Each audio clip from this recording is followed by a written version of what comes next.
Hi, welcome everyone. I am very excited to host Prerit Rana for us today at IRMAN Talks. IRMAN Talks is a series of sessions that we organize with accomplished IRMAN professionals who have either started or done something new and achieved something very exciting during their work after IRMA. And Prerit is one of those interesting guys who has done something very unique. I've barely come across people who work in this particular domain, and he is a co-founder and CEO of Agrasar. So Agrasar, when you hear, you will feel that it is something related to agriculture or something maybe. But Agrasar, I'm sorry, it's actually Hindi. I know, Prerit, but I'm just kind of trying to bring in an element of humor. May or may not have worked. Agrasar works on enhancing social security of interstate migrant workers and eliminating of corporal punishment of their children in India. So this is something very unique, and in fact, me talking on it really does not make sense at all. So I hand over the baton to Prerit. Prerit, please take us through this session. We are very excited to host you. Thank you so much for being with us here today. Welcome, and over to you. Thanks, Richie. Hello, everyone.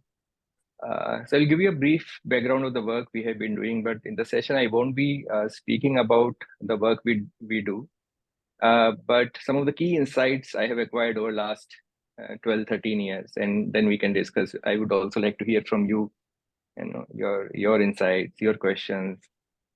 So we work with interstate migrant workers, people from Bihar, Uttar Pradesh, Bengal, Rajasthan, many other states who come to Delhi NCR region for work. So we work on enhancing their social security. On one side, we have people who are not connected to any saving schemes, no pension, no social security. Nearly, I mean, it's like absolutely absent. And on the other side, there are beautifully designed government schemes, public welfare schemes, which lie unutilized. So much of budget goes into those, but most of it keeps piling up as corpus. For example, the corpus of ESI, Employee State Insurance, is somewhere around 1 lakh crore rupees. And the corpus keeps piling because these schemes remain unutilized. So we connect people with those schemes and ensure that people draw benefit out of those. And their social security resilience increases, savings, insurance, health insurance, pension increases. Then we have, 5 years back, we also started working on the issue of corporal punishment. Children of migrant workers, because they behave like children, and also because of so much of racism, for a lack of better word, in our country, that these children get beaten up too much, like nearly. So we did this survey and we found that 44% of the children of migrant workers in Delhi NCR region get beaten up every single day by nearly nearly half of the teachers. And when they go back to their homes, their parents also beat them up. They also get abused, verbally abused. It's it's too much. It's not like one slap in a while. Or so we also realize that there is no organization in India for which corporal punishment is a central issue. So we have taken on the responsibility of pioneering this work in India in partnership with other organizations. Then apart from Agrasar, I also, so people know about Agrasar, but people do not know about another enterprise we have been running for many years now. And the name of that organization is Society Maker. So this emerged out of Agrasar. So mothers of the children who we teach, they have learned to make some cloth products, fabric products, and we sell those products. So there are more than 100 women now who are able to earn 3,000 to 4,000 rupees a month, sometimes more. And this enterprise is running on its own. I myself get updated about the enterprise, about the work through Instagram. So this is what we have been doing. And if there is any specific like burning question right now, I will be very happy to take it. But I will go ahead and share few insights which I really want to share, because some of these insights which I'm going to share with you, I had a very different opinion when I began in the sector. So first among them is that, this divide between development, because the session is social entrepreneurship. So let me begin with development itself. This divide between development and non-development is the biggest myth. You don't need to be working in an NGO or even a social enterprise to do good to the society. Where are you working? Say you're working in Pepsi or maybe some other organization, somewhere in the supply chain of Pepsi or Amul or wherever, and you are able to ensure that the workers in the supply chain, not just Pepsi and the other brands, but also the whole supply chain, or not even ensure, are you even aware that they are meeting the compliances, the companies in the supply chain, and can you influence them? So all the big players, they comply to government compliances, but more than that, they comply to buyer compliances. And because the European buyer compliances, so can we do the same here? Even more importantly, do we know that whether the girl child of our maid or our driver is studying or not? If she is studying, in which class she is studying? Does she need any help? If we are able to do that well, the country thrives. NGOs won't be able to make a lasting impact. Social enterprise won't be able to make a lasting impact because the problem is huge. So as an individual, you have to, can we do something about it? And I'm saying this with a lot of experience because I realize that my friends, my batchmates and other friends who have been working, who might be working in a pure corporate with primary aim of earning money, but still they are able to contribute really well to the society. So that's how we thrive. The second is entrepreneurship in itself is overrated. People glamorize entrepreneurs. They always talk about entrepreneurs. Too much of glamour. Do not jump into I'm sharing this with the youngsters. Do not jump into this bandwagon of entrepreneurs just because of limelight and glamour. It fades away. It fades away because when you grow and when you achieve something, when you have not achieved anything, then when you achieve it, then you realize that it's nothing because your benchmark increases. So those who are not themselves social entrepreneurs, or those who are not in development sector, my engineering, so I did my engineering before joining IRMA. So my engineering batchmates think that I'm doing something amazing, out of the world. But then I have friends. I'm an IRMAn fellow as well. So my IRMAn batchmates who are amazing entrepreneurs, when I look at them, I feel very humbled. I feel what have I achieved? So as you grow, your scope of people who interact with grow, and this sense of benchmark, sense of competition keeps increasing. So that satisfaction never comes of satisfaction of limelight and glamour. If you're looking at that, for me, I'm extremely happy that I took this path mainly because it gave me a lot of freedom. So when I don't want to work, many I don't work. When I want to read something, I read. I take a lot of decisions. But then I also learned that my friends in sales also have the freedom, especially at the leadership positions. They have the freedom to work from home. They have the freedom. So they just need to meet their goals. So you need to decide what drives you to entrepreneurship. That has to be very strong. Otherwise, happiness is most important in life than glamour and limelight. Look for happiness, and this is getting philosophical, but we need to check ourselves by keeping this thought in mind: that is entrepreneurship too much glamorized? Are we really want to become entrepreneur, or can we add more value to the society, to people around, to our family, through other means, other jobs? The third insight which I have developed is financial viability. Achieving financial viability is not core to entrepreneurship, social entrepreneurship. Um, so, entrepreneurship, social entrepreneurship is about achieving cultural, systemic, structural changes. But you cannot, to make structural, systemic, cultural change, you cannot always achieve financial viability. For example, we teach children of migrant workers, and on this issue of corporal punishment also, we cannot charge fee to the parents or the teachers or the children that give us money will stop you from getting beaten up. We have an education program also. We teach around 400 children every year.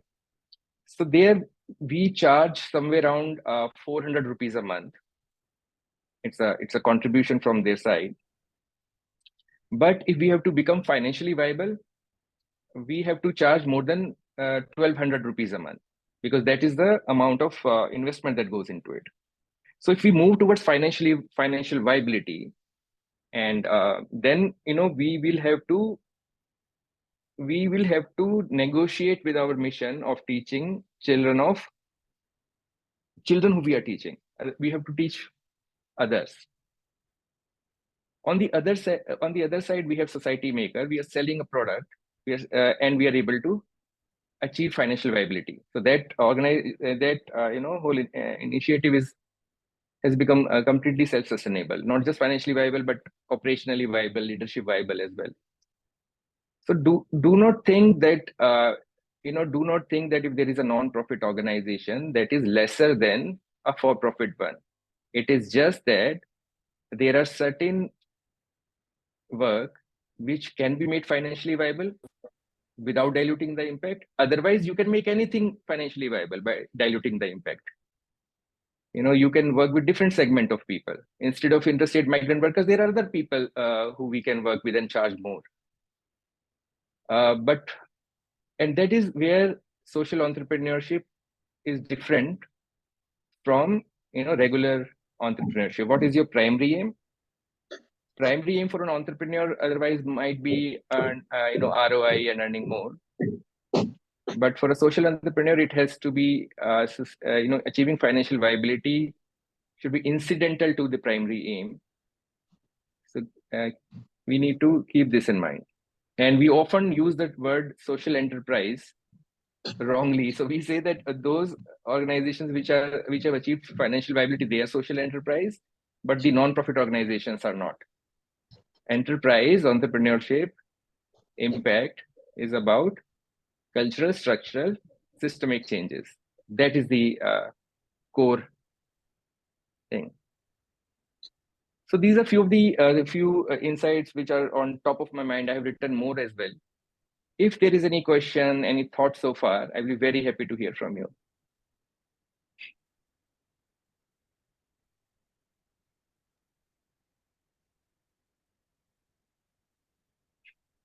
I'll begin by the time members are thinking of questions. Prerit, whatever you've mentioned inclines more towards the social uh, frame of the work that we are looking at. So, how do you differentiate between a social enterprise and a non-social enterprise? Because you started by saying that actually it does not make a difference whether you work in a social sector or a non-social sector if you want to do good for others. So if I go by that definition, actually any business works for people only, no, where people benefit from it. Yes. So all the businesses benefit people. But how we differentiate social enterprise from non-social enterprise is on basis of primary aim. So primary aim of an organization like Reliance or a Pepsi cannot be that people who are working with them, they have an enriched life. For them, the primary aim would be profit or other parameters, financial parameters they would be looking at. But a social enterprise, the primary aim is that the society impacts, the community gets impacted. And in that endeavor, if they can achieve financial viability, then it's okay. Otherwise, so that's how. So if there is an organization which is not a social enterprise, they will say, okay, we have to achieve financial viability. So it's okay. Let's not teach this group of children, but the other one. So so so that's how we differentiate through the primary aim.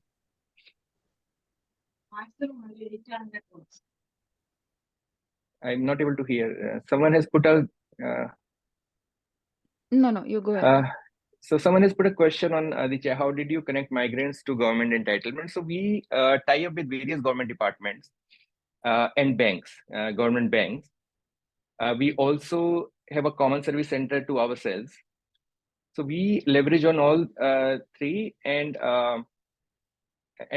connect with the entitlements. So there are around 20 schemes with which we connect people with. But the important point here is that connecting people with government scheme is the easiest thing one can do. Now, a lot of technology has evolved so much, so you can always go on your mobile and connect people with any scheme. A complex process, but still viable. The real Our real work lies in the fact that after connecting with the scheme, we need to ensure that people draw benefit out of those.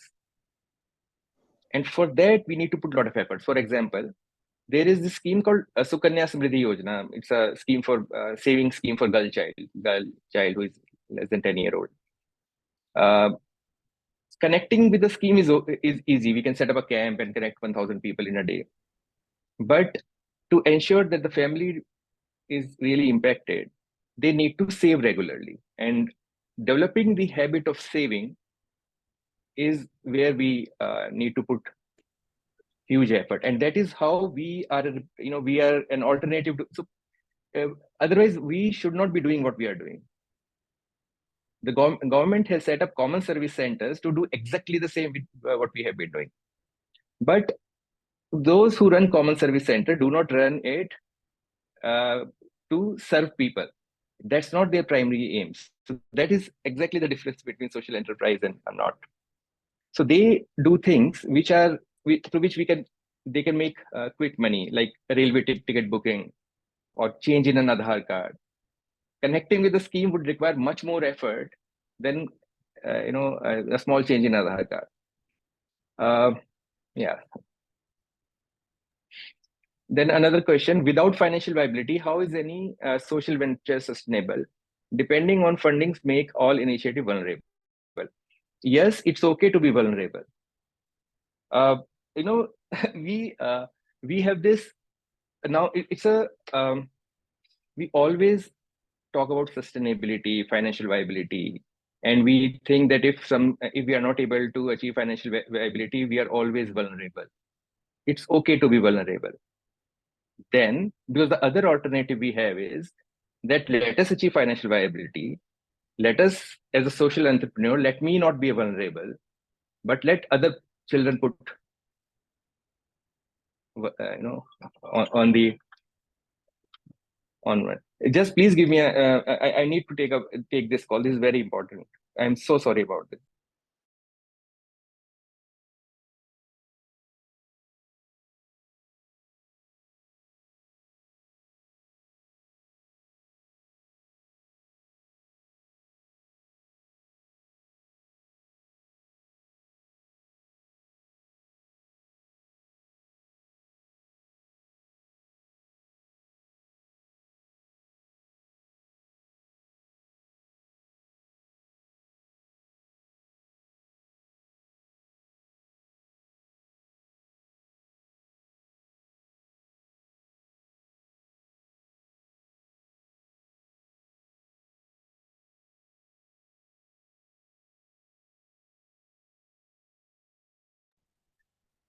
Yeah, sorry about this. So yes, so we have to take a decision who to make vulnerable, the organization or the people.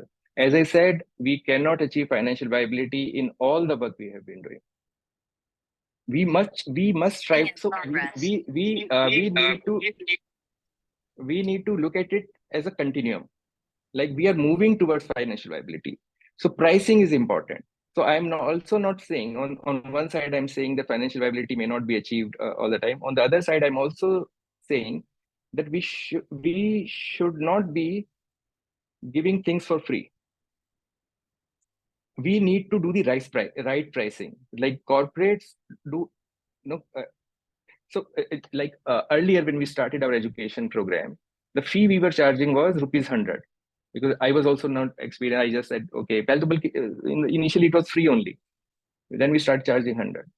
One day we decided that from the next financial year, we are going to work on pricing. And we interacted with the community, and we found that the community can pay rupees, 300 a month, and no child will get dropout. There will be few children who will be on risk, but will be able to manage it somehow. The admission in the school doubled that year, but we are still not able to achieve financial viability. So if we move ahead, then if we increase the fee more, then children will drop out. uh, there are many questions. So based on experience, how to attract high quality human resource, how to retain, and how to manage without them once they leave. This is something which is most complex in my work also. um, One thing I have learned is that, please, and I should not say please. One thing I have learned is that I have started putting a lot of efforts in hiring. Earlier, I used to think that everyone is trainable. Everyone, those who would come and work in the community, they will be very passionate. But it's not like that. Focus more on hiring than even training. It eases your life. I'm not saying not invest on training, especially when you have a young team. But so earlier, 3-4 years back, we had a very young team, and I used to believe a lot in mentoring, training. But over last few years, 4-5 years, we have started getting highly experienced people. So last 5 hirings, which we did in Aggressor, I think the average experience would be somewhere around 7 to 8 years, and they are very skillful people. So that's the only thing I say. Retain, very difficult to retain intelligent people who aspire, because to retain intelligent people who aspire to do big in life, the organization has to grow at a very fast pace, right? Or that person becomes a co-entrepreneur, like a or there's this term entrepreneur. And but you know one another thing which I've learned is that we should never compare our team members with ourselves. People who, and I'm let me please say this, I'm saying this at a cost of modesty. uh, and I'm saying this not for me, I'm saying this for all my friends, everyone, all social entrepreneurs, people like Mayank who is here, and so many people. They are very smart people, and they are not just jack of all trades, they are a very good jack of all trades. So imagine someone who is very good at finance, very good at marketing, very good at everything. An entrepreneur is forced to become good at everything. It's not that he is more intelligent than the other, but he's forced, because he need to learn everything, because he or she would realize that to be on top of the game, to really be confident about the organization, especially when you are leading the organization alone, you need to be well versed with all the aspects of the.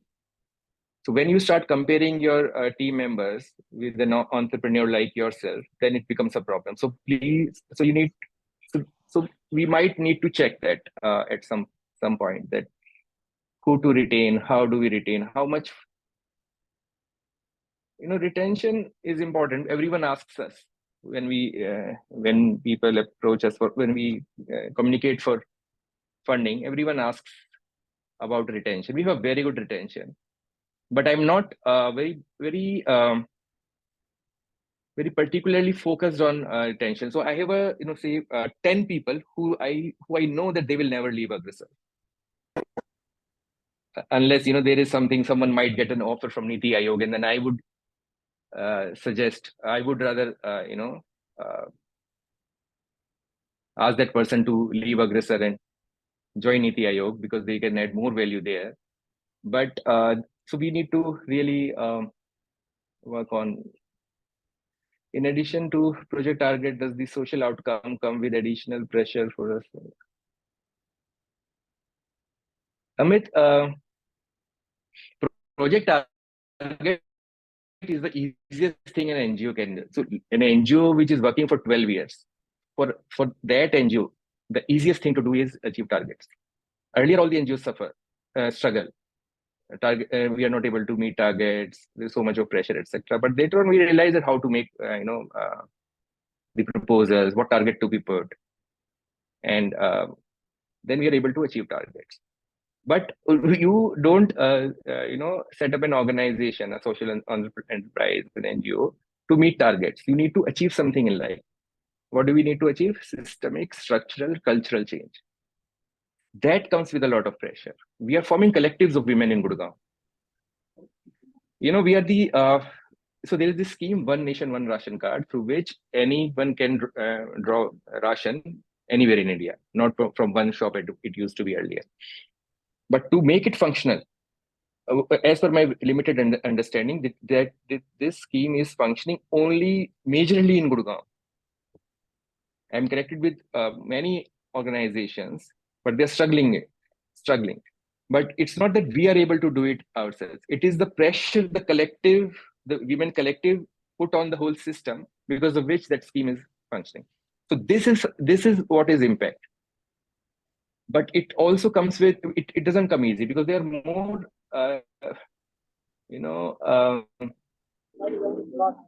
again, how deep impact would we make, but we will only be able to move towards impact, deeper level impact, because you never stop. So the children who we are teaching, we will try that they become even we get even better teachers, they get even better opportunities. So for that we need to do even more effort. But if we just say, okay, targets are being met, we set up more schools, then we will not. So we need to take a decision.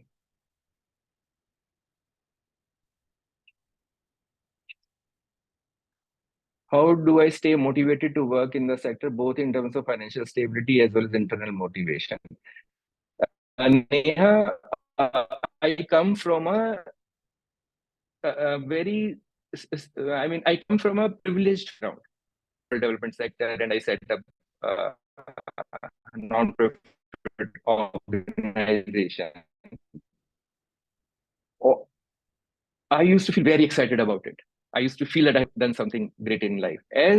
But within 2-3 years, I realized that one of the main reasons I was able to take a plunge, and a few of my batchmates were not able to do, and now they are doing, was because of the financial backing I had while I was studying, and even till now.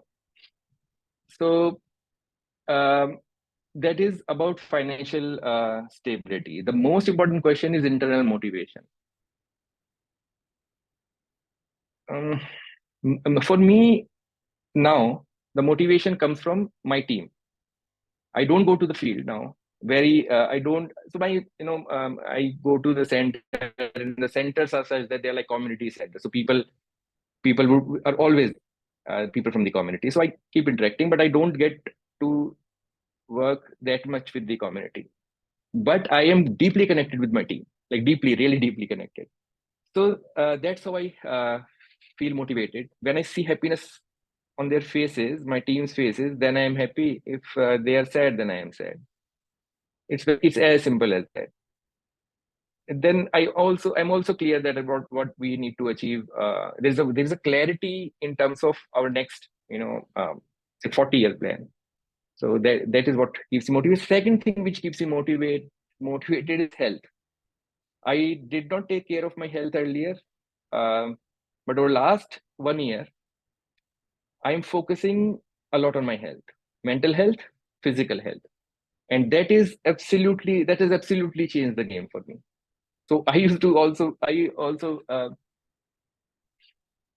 that impacted a lot. So be healthy mentally, physically. How do we keep mentally and physically healthy? Eat good food, home food, no alcohol. Uh, those people who are not into alcohol, like who don't drink, and think that for networking you might need to get socialized. For that you might need to drink. There's no need. I have a friend, Satya Raghu. He just won a short award. He's just amazing. He's going to be interviewed by the Prime Minister of New Zealand soon. His co-founder. He doesn't drink, but when he's in the I'm deliberately talking about it because I've seen so many youngsters. They say that to socialize you need to drink. There is no need. Be particular about your health. I have seen so many social all kind of entrepreneurs spoiling their health, but I've also seen a few who have been really healthy, and that is where the inspiration comes from. How do you see impact measurement complexity of social venture?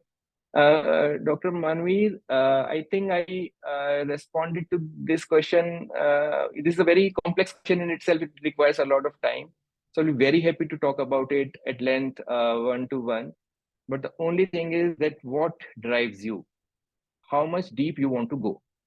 If the funders are driving you, if the funders say, okay, you have CSR funding or other funding, and they say, okay, you train these many people, get them placed, and that is your parameter, then it's okay.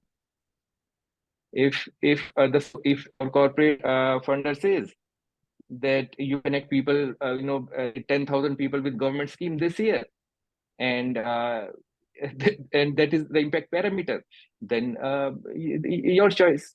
But if you make your own parameters, uh, and you say that, okay, I will go deep, I will also ensure that 90% of the people who are connected to the saving schemes save, even when it is, and which is very difficult to do, which requires a lot of courage, a lot of determination, a lot of clarity in terms of what we want to achieve. But I'm also not preaching that you do it, because you need to know yourself. If you think that you're happy by achieving goals, simple goals, and you want to scale up, that's okay. You need to be happy and satisfied with life. So I don't even need to say that. But don't be anyway. There are so many dilemmas in life. Why do you put unnecessary dilemma of be very clear on what you need to achieve, especially after a few years of experience. If I got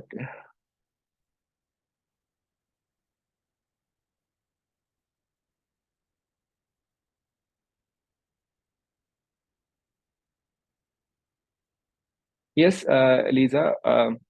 As I said that everything in life is continuum. No person is good or bad. No, I mean, nothing is. I think only digital 0 1 is binary. Everything else is continuum. So even if a primary motive of an organization is to not make money but to make social impact, it can still move towards financial viability. It's a and where does it stop?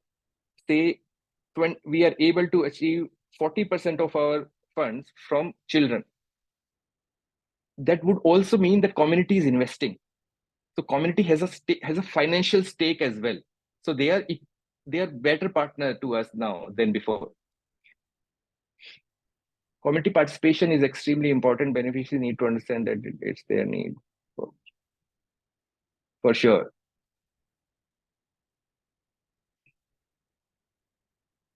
Yes, I completely agree with you, Lisa. Why bother about deeper impact? Isn't impact good enough? Why should it be hundreds of people? Why? Completely agree. The only point here is that you need to be very clear on this.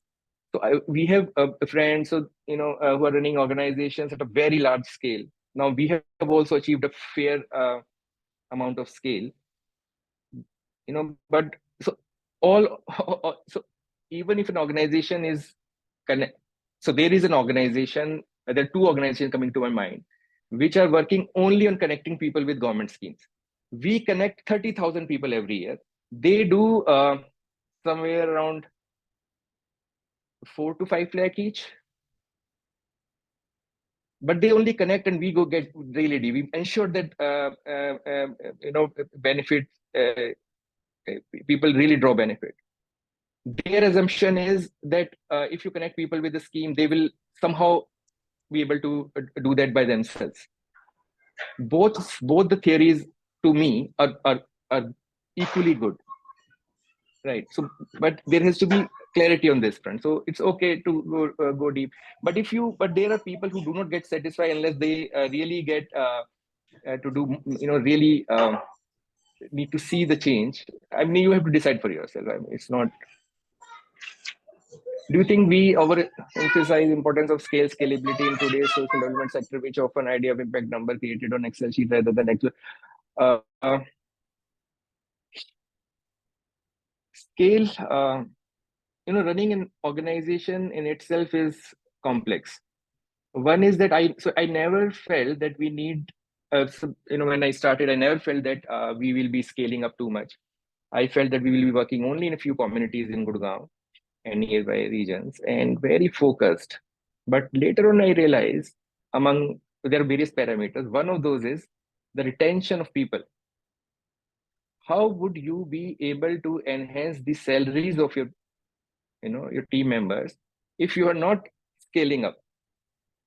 Now, this is a very tricky situation for a social entrepreneur, because as soon as I say this, I'm also saying that I am concerned about, I'm concerned about a person staying in the organization, then the impact. I mean, the quality of work. But how we have been able to maintain fine balance is that we do not scale up. We did not scale up unless we got really satisfied with the impact we are making, the financial processes we have, all the other HR practices, everything. We have started scaling up only 2 years back. Just to tell you, we might be the only organization in India that has moved from skilling to education or skilling to social security. The trend is reverse, because moves the funding moves with what the prime minister says or what the government says. So when the prime minister says skill India, the funding ecosystem moves to skill India, and all the many organizations who are working maybe for education of children or otherwise, they would move to skilling.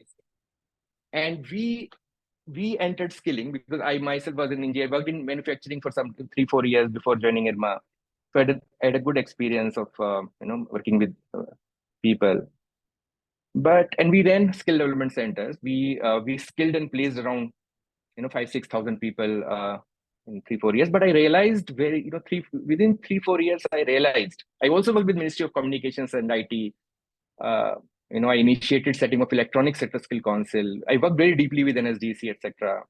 But then I realized, to me, and if anyone is working on skilling, this is my understanding. Don't get there's no need to debate. I will be very happy to debate, one to one.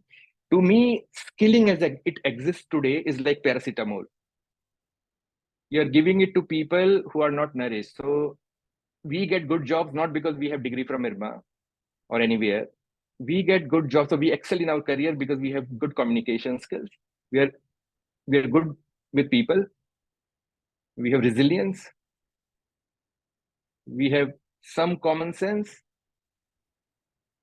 we have discipline, and all this comes in childhood through parenting, through education. Education in government school, I did not need, no need, there's no need to say. You just go to any, there are excellent government schools as well in India, in every state, every district. But then those are very few. When the situation of government school is such that for every child is getting beaten up, verbally abused, how can they not be violent? How can they work with people? How can they get along with people? How can they trust each other? So, so that's why it is important to to. But it was difficult, shift shifting from skilling to education. We are a team of 80 people then. Around 40 to 50 people that needed to, so we closed all our center. I am a person who takes quick decisions. I take decisions and I make sure that, so anyway, you take decision with 20% confidence, 10% confidence. I don't think I have ever taken a decision with more than 40% confidence. At that time I used to feel, oh, I'm 100% confident, but now I realize I was not even 5% confident. So it was it was tough, but that gave me so much happiness that thank God we didn't scale up then. Scaling up and scaling was so easy. We would have been like 1,000 people organization. It would have been so easy for us because the whole ecosystem, how it is being structured. But then it did not. I did not find any value in scaling. And then I know there are a lot of IRMANs working in scaling. They might have a different point of view. I've written a paper on this, by the way. So if someone has a different point of view, I can share that. And I also realize one thing I want to share is that we often speak about academics versus theory, theory versus practice, which is more important. Theory is important, practice is important. There are people who are either theoretically strong or practically strong. But people who really make difference are those who are strong in both. Because theory is nothing but practice generalized. When the practice is generalized, it becomes theory. Or any assumption is made, it is proven right by practice, it becomes theory. So theory means that you're relying on past experiences. So leverage on that. But then you will learn theory only when you read. People stop reading. And it becomes because when you read, then you also realize that, that question on parameters, how do you draw the impact framework, monitoring and evaluation framework. When you read,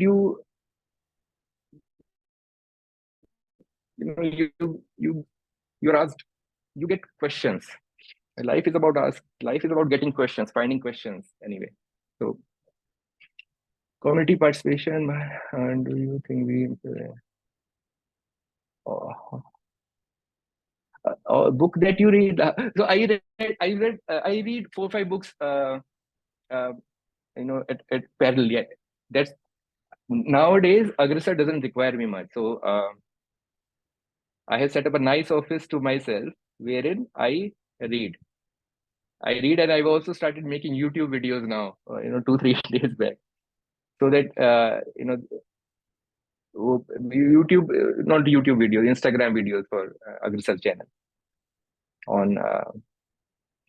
So, there's, apart from the other books which I've read, there's this book called Deep Work, which I would like to highly recommend. It's a very simple book. You won't find anything great about it, but at this stage, especially when, people who are in 30s, 40s, they need to really, really read it. And then one other book which I strongly recommend is Quiet. It's a life changing. Anyone who wants to go into sales or entrepreneurship or anywhere must read the book Quiet, which will tell you that life is about listening. And if you want to make a sales pitch is about, so we give a lot of importance to fluent communication. which we call as communication skills and English.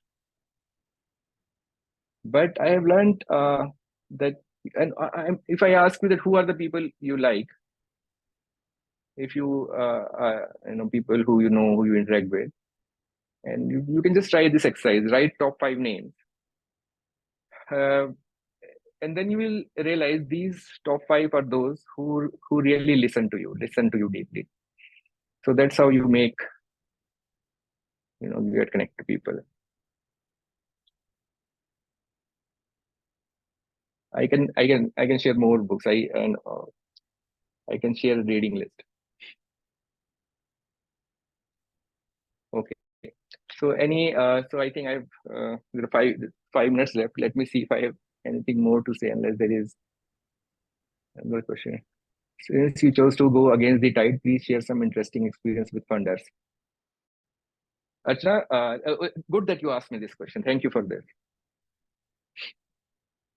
So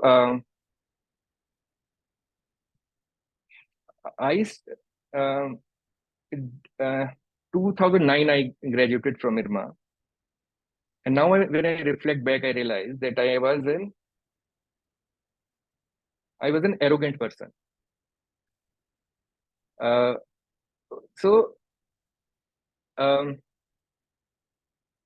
but I used to feel that I have so much of self-respect.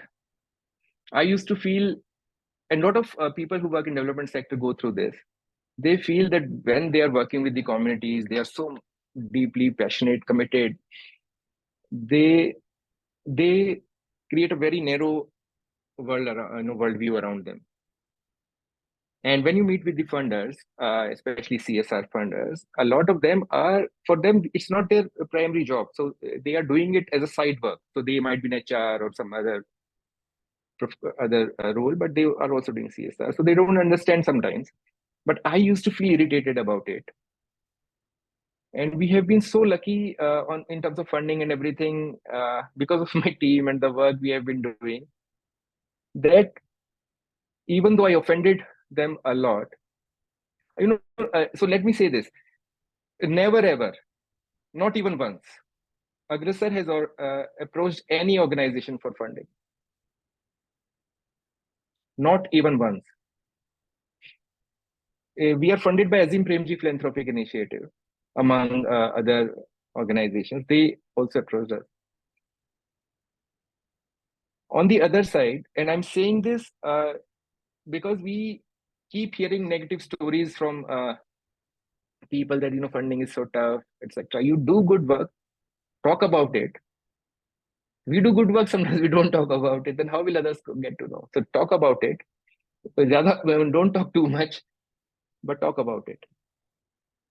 And I offended the funders too much. I mean, I can't, if I tell you what all I did, then it will be unbelievable. I used to feel pride in that. I used to feel pride in the sense that I used to feel that even though they are funding us, I am having a position, I'm talking to them in a manner that, like a hero. And I realized how fool I was. And then I realized how arrogant I was. So now I have learned, not just funders. I used to make fun of funders. I used to talk about that, funders are like this. And, not anymore. You learn in your life that every person is good. You reach a stage in life when you do not feel irritated, what come may. And then you also, and what is empathy? Empathy is not about imagining yourself in someone's shoes. Empathy is about really, really working what the other is. So if you have to be empathic towards, say, migrant workers, I mean, I can achieve some bit of it. But to really empathize, I need to be a migrant worker myself. So that way, every individual is like, everyone is good. So all the funders. So I have a smooth flow with the funder. So say a funder would call me up 11, message me 11 in the night, say कि कल report भेज देना, send me the report tomorrow morning. I used to feel irritated earlier. Today, I don't really feel irritated. Really, like it's not that I pretend. I really don't feel irritated. I feel I feel nothing. I know where I feel nothing. Earlier, I used to be passionate about everything. So every moment, but now I don't get passionate about things. So dealing with funders, and I also learned that this has helped me make strong relationships with funders, very strong, like deeply. It's not just and relationship between people and the other thing I have also started doing is to make their the second the people who report to me. So now they have started interacting with the funder, and that has helped me so much. So there is this funder, one of our strategic funders. They don't even want to talk to me. They want to talk to my colleague Sakshi. And there is where I have started achieving sustainability of the organization. I am not, we are never going to achieve financial viability, the kind of work we are doing. But if we are able to achieve leadership viability, I'll be the happiest person on earth. And we are moving towards that very strongly now. One thing I have removed from Agrasar is English. To make social impact, we don't need English. But to communicate to people, we need English. So what I have, so now, so earlier the situation was that there are people, the whole of the leadership team were those who have studied from all the fancy colleges and could speak English. But then there are people like the people in my team who are so good with groundwork, but they're not able to speak in English. So I realized that let them. It's okay. So we now have a team, young people, fresh out of college who are able to write reports, etc. So they so people, so English has become irrelevant for the progress in the organization. And if you can try it in your organization, it doesn't come easy, because then people expect your leadership to be speaking in English all the time. So, and now when we have Chat GPT, my team members, even though they don't know, they're not able to. So they now send me. Sometimes they send me notes which are written in such a nice English. And if you learn to understand these AI tools well, then you can realize that you can be authentic while using those. Using a Chat GPT or any AI tool doesn't mean that it becomes fake. You can be authentic, and you can. So that is very interesting. Why are social organizations not united, connected to get government policy towards? There are many examples of organizations that are connected, and like the whole work on street vendors. Many organizations working with interstate migrant workers, they have also created a forum. There are many examples of organizations working in collaboration now. But again, you can work in collaboration only when you are confident about yourself. Otherwise, you feel threatened. You feel fearful. 5 years back, I don't think I was proponent of I don't think I used to avoid collaboration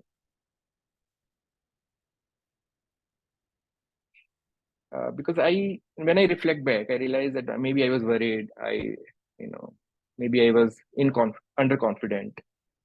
But now I look to collaborate with people, and I'm sure that when I'm talking about I'm sure that many of the organizations go through this journey.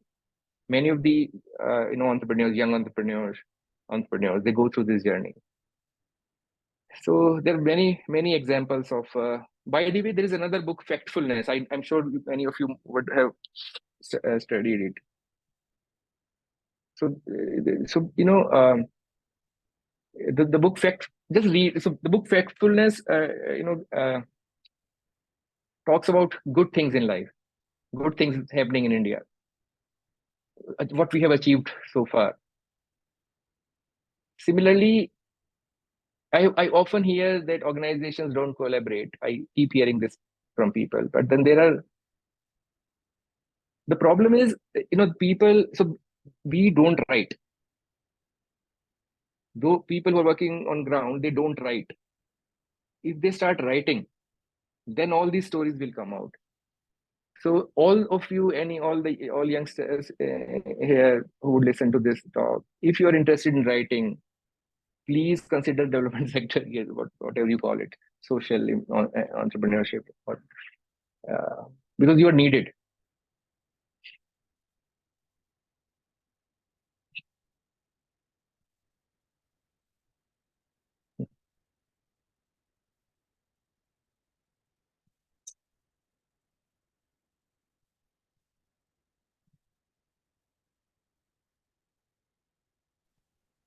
Let me make the last point, unless there is any question.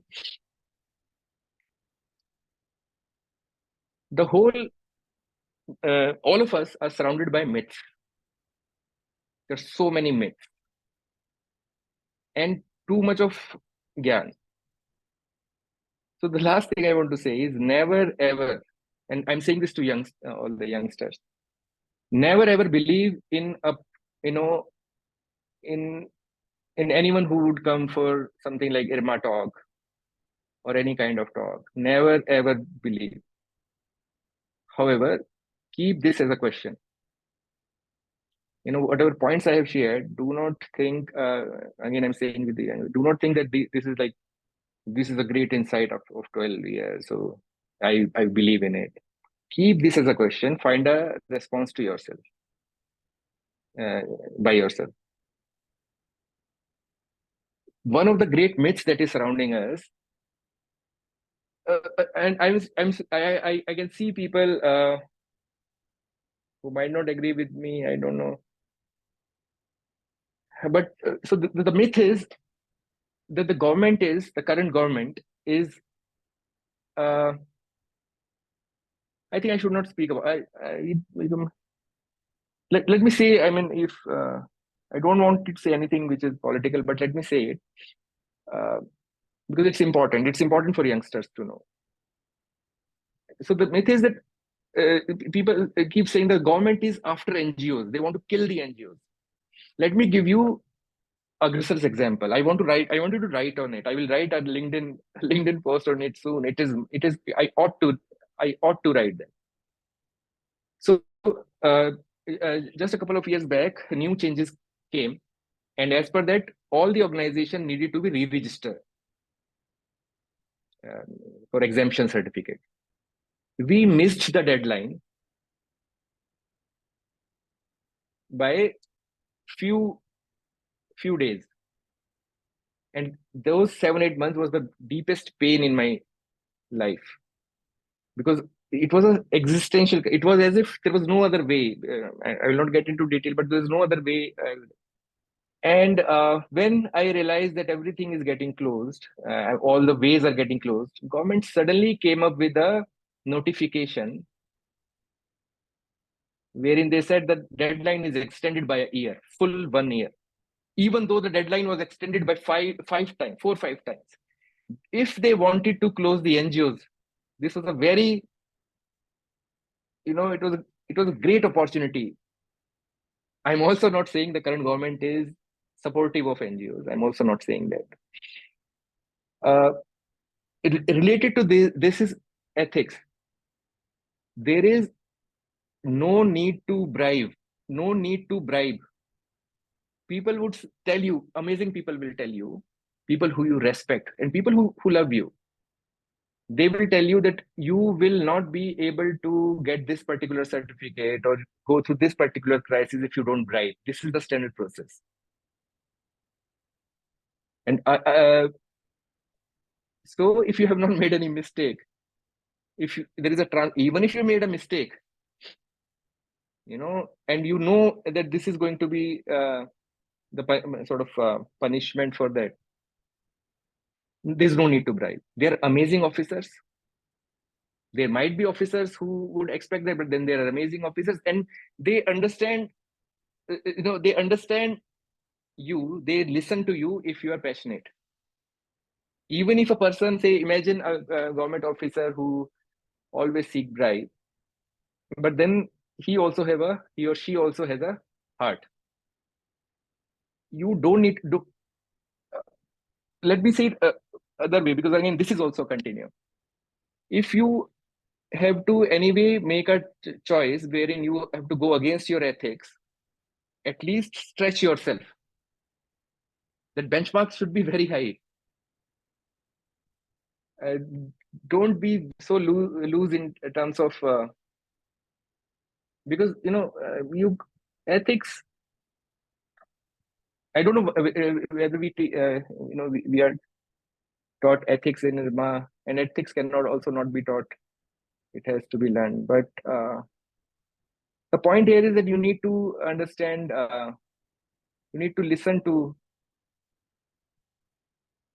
people who would tell you that you don't need to bribe, and I can't prove it, but please trust me if or don't trust me. You try by yourself the very first time when you apply for say 12A ATG, or you apply for any certificate, GST, do not bribe. And if you don't get the certificate, please call me. I promise that you will get the certificate, because I have so many organizations, young organizations, to cover support in terms of knowledge, how to fill the form, etc., to get those certificates. Now everything is become transparent, faceless. So no need to bribe. Strong ethics, benchmark high, then you will create a good environment. Otherwise, you know. But my first point is most important, as per me. You don't need to join any development sector. You don't become social entrepreneur to do good to the society. And I think if we can spread this message to whole IRMA community, all the corporate honchos, whether people in the supply chain, whether they are getting their rights, the workers, and can you influence that? Can people who are vice presidents and CEOs and all big titles, can they even at least try? Can they ask this question to the company? Is how we can contribute. Thank you.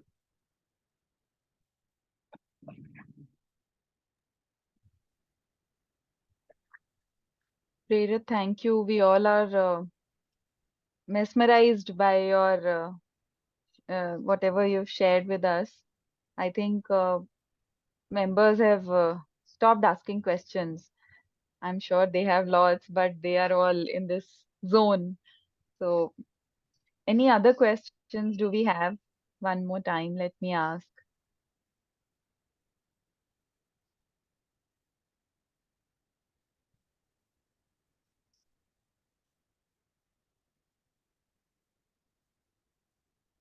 Okay, anybody would like to share anything on the subject that Prerit has spoken about?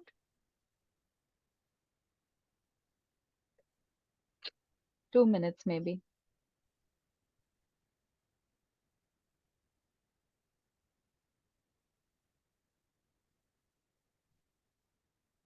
Okay, by the time people are even thinking, I just want to say, Prerit, that this session was a dream come true.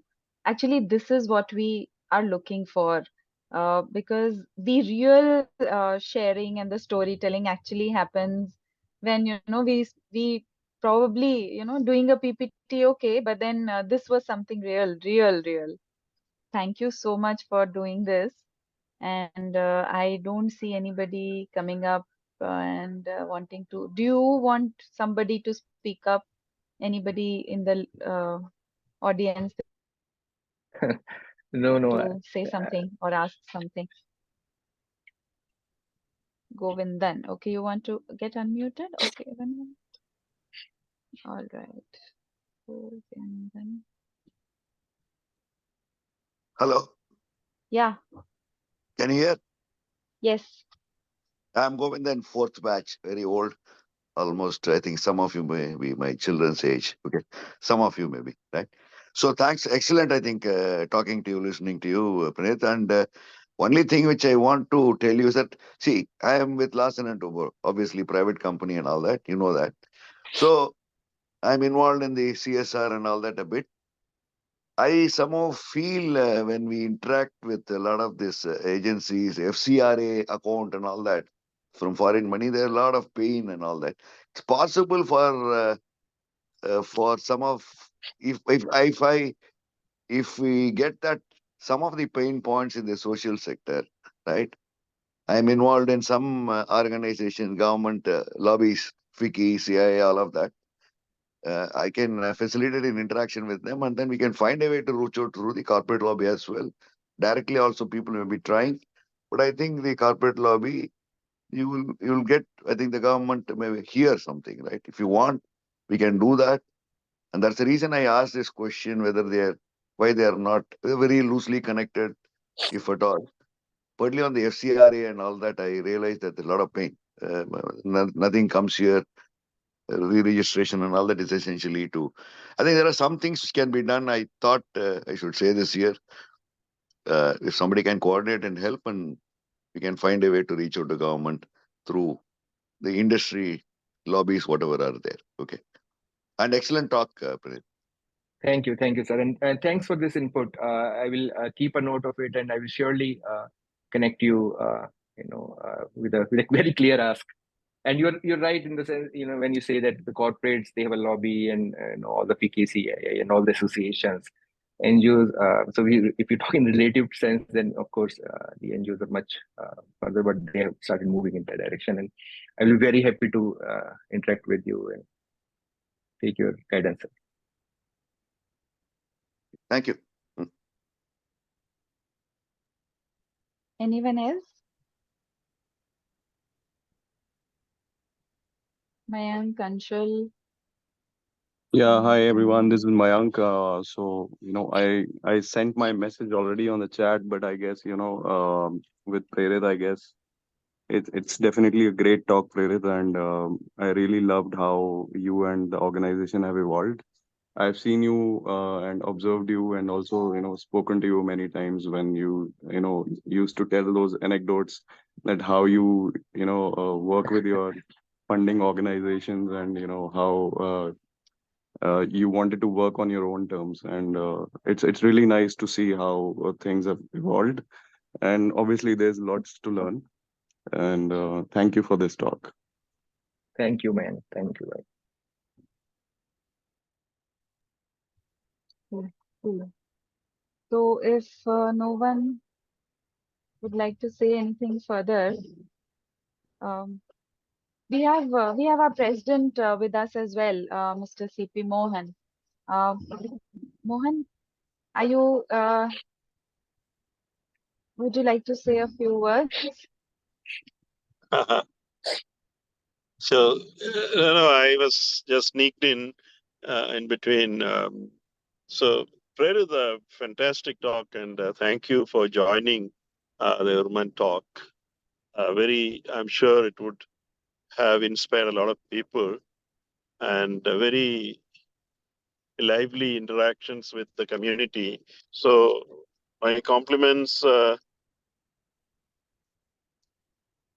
from to all the participants also for asking those questions, and Prerit for those very, very, very strong comeback on the answers, very well thought out. So I hope that this interactions we're having would continue in this vein, and it will be very useful for all the governments in the long term if we are able to continue this kind of a thing. That's all, and thank you so much for all the participation, Prerit for coming up with this topic, and Richie for kind of starting this, and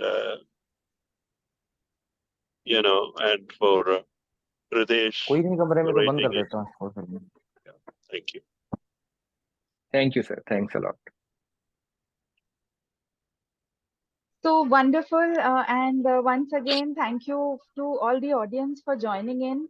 You are our strength because when you join in, we feel motivated, we feel nice, and especially the speaker feels that it's important. The topic is important for all of us. I'm sure the presence of more and more participants really encourages us and gives us that strength to go on.